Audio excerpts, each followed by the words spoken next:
What if everything you know about Jesus was a lie? What if the man who rose from the dead wasn't really divine at all? Join me as I dive deep into the mysteries and controversies surrounding what really happened to Jesus.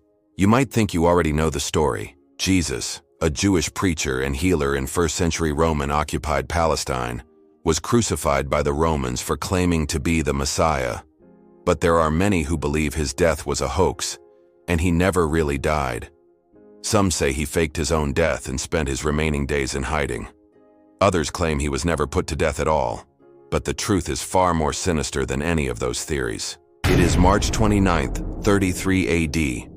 The Jewish religious leaders stand in the courtyard of the Antonia fortress, the seat of Roman power in Jerusalem, waiting for Pontius Pilate, the ruthless Roman governor, to appear before them. It is tradition that the leaders demand that Pilate release a prisoner on the day of Passover, an annual celebration of the Jewish people's liberation from slavery in Egypt. In previous years, Pilates had agreed to this custom, but this year he has ignored their requests.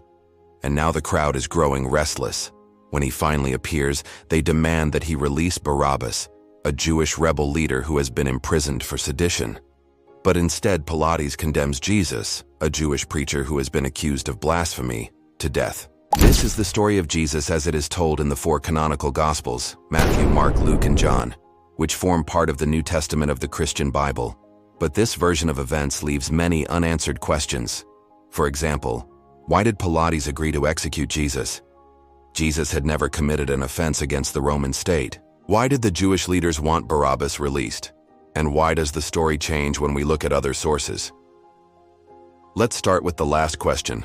There are many other accounts of Jesus' life and death, none more controversial than the recently discovered Gospel of Judas. This text, written in ancient Greek and Coptic, tells a very different story. According to this account, written around 140 AD, Judas Iscariot, the disciple of Jesus who betrayed him to the authorities, was actually the one who saved him from crucifixion. After Jesus had been arrested, Judas went to the chief priests and told them that he would betray Jesus to them for 30 pieces of silver. But after Jesus was brought before the Sanhedrin, the Jewish court, Judas began to regret what he had done. And so he returned to the courtyard of the Antonia fortress to warn Jesus of his fate. But when Jesus saw Judas, he said to him, "Why have you come? Have you brought my money back to me?" Then Judas replied, "I am sorry because it is you who will betray yourself." And so it was that Judas did save Jesus. When Pilate asked Jesus whether he was guilty of the crime of claiming to be king of the Jews, Jesus remained silent. And so Pilate assumed that he was guilty and sentenced him to death. But when Judas realized what had happened, he threw a large amount of dust on the ground and cried out, "Woe is me, for I have betrayed the innocent blood." As the soldiers were taking Jesus away to be crucified, Judas took his own life. So was Jesus executed on the orders of Pontius Pilate, as the canonical Gospels claim. Or did Judas Iscariot save his life by throwing dust in his face? Well, the answer is even more shocking. None of these accounts are entirely accurate. During the trial, Jesus said nothing in his defense, but that was because he had already spoken his defense.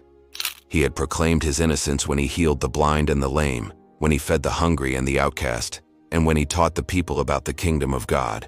In fact, throughout his ministry, Jesus had been a thorn in the side of the Jewish authorities. They considered him a heretic, a blasphemer, and a threat to the social order.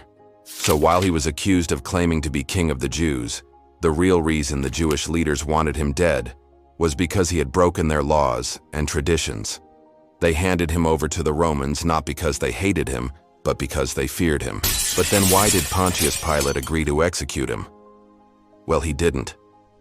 You see, the Gospels get the sequence of events wrong. It wasn't Pilate who condemned Jesus to death. It was Herod Antipas, the tetrarch of Galilee, who put him to death. Let me explain.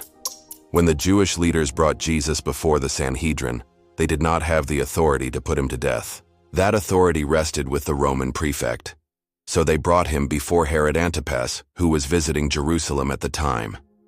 And it was Herod who condemned Jesus to death and ordered that he be crucified. Herod Antipas was not a bad ruler. He built roads, he reformed the tax system, and he kept the Jews in his province relatively happy.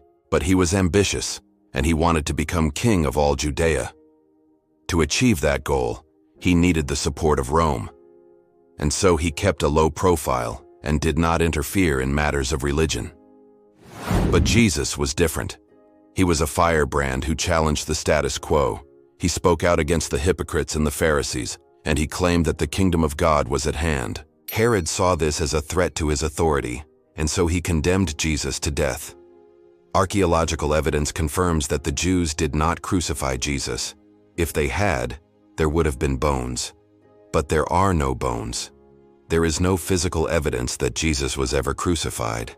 And that's because he wasn't. If you have any thoughts on what happened to Jesus, I'd love to hear them. Leave your comments below. For more on mysteries and historical enigmas, check out my video on Mary Magdalene's Gospel, Unveiling Hidden Secrets. You can also click the link in the video description to expand your understanding of Christianity as hidden roots with the must-read books.